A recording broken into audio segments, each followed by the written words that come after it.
Good evening, everybody. Welcome to our quickly getting darker Wednesday evening practice. And lovely to see Ray. For this, we got two Rays tonight. You probably thought I was waving at you, Ray. There's literally a Ray over there, Ray. We've got a Canadian Ray and we've got a Ray in Malvern. Yeah. So yeah, lovely to see you again, Ray. And hello, Beth. Good to have you here as well. So we will begin with Dharma Glimpse by Alison. Ray will also recognise Alison from earlier today. You're having double Dharma days, both of you. So over to you. Thank you very much.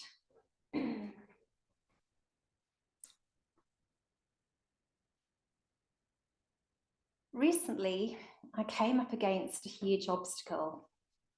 One of those obstacles where you need to decide whether to run or confront it. The decision in these situations will likely depend on a third strand, that of faith and firm resolve. In this case, if choosing to follow faith and firm resolve, running isn't an option, so fight it out I did. Fighting in this case was more about an internal struggle, a dealing with loud, difficult parts of myself, also known as ego states or our karmic boundedness. This ugly situation made me think of Shandao's 7th century Chinese Pure Land Buddhist parable of the river of fire and river of water, as can be seen hanging on the wall at the top of the stairwell here in the temple. The wall hanging depicts a white path running between two shores from east to west and two rivers either side of it. A traveller is running away from bandits and fierce beasts on the east shore and wanting to make his way to the west shore, but notices that on one side of the path are high flames and on the other high waves. He can't remain where he is, but he also can't move further without fear of losing his life. On the east shore, Shakyamuni ushers him on towards the west shore, where Amida is standing to welcome him to the Pure Land. My purpose is not to recite the parable, just my own authentic glimpse, but this wall hanging made me reflect on this deeply. I've been reflecting that sometimes on the spiritual journey along the white path, obstacles can be encountered. Choosing to go back is a tempting choice and would be immediately the easier option, although not the best in the long run. If reaching the other side, the Pure Land or Amida, then focusing on the white path is important. However, it would seem to be a necessary part of the journey to fight or confront the water serpents, the fire dragons, or the inner demons along the way. If confronting the demon or serpent, then death might follow. But there might also be the chance to deepen in resolve, in faith, to reach the far banks of the shore safely. I've also been reflecting that obstacles like serpents present themselves as a great test. A test of faith and commitment, and a test of resilience, integrity, and devotion. To face the test is also to ask whether the serpent is what it appears to be. It might seem big at the time of confronting it, but it can also have an illusory nature, and only I can be responsible for what I see. I can survey dangers and test the territory. I need to test the boundaries and find out how safe I am. What will the serpent do or not do? How strong is the current? How high are the flames?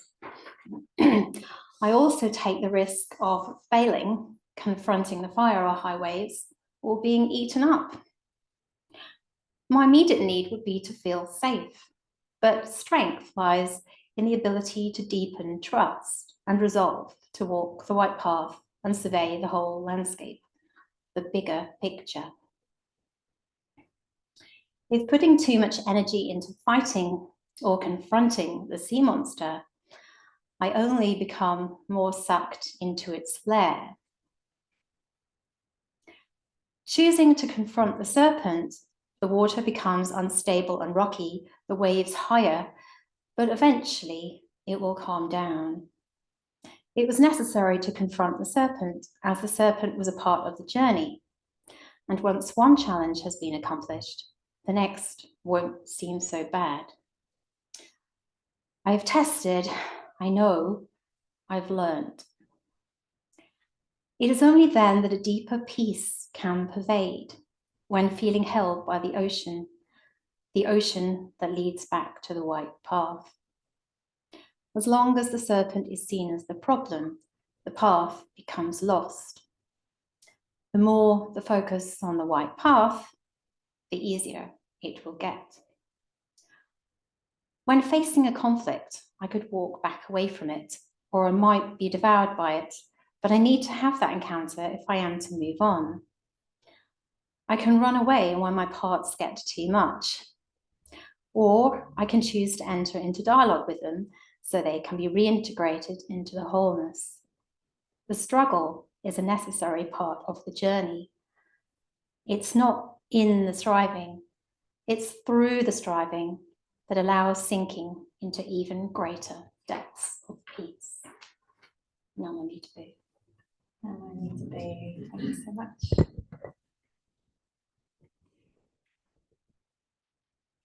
Okay, so we will move into some silence together. In the silence, you might want to just pay attention to your breath or allow the Nembutsu to run through your mind. And after some time, we'll begin chanting together, and we'll use the chant Amitabha. So do join in wherever you are. We'll imagine your voices, Ray and Beth, joining ours. And then there'll be a bit more silence before the final bells. Namo me tapu.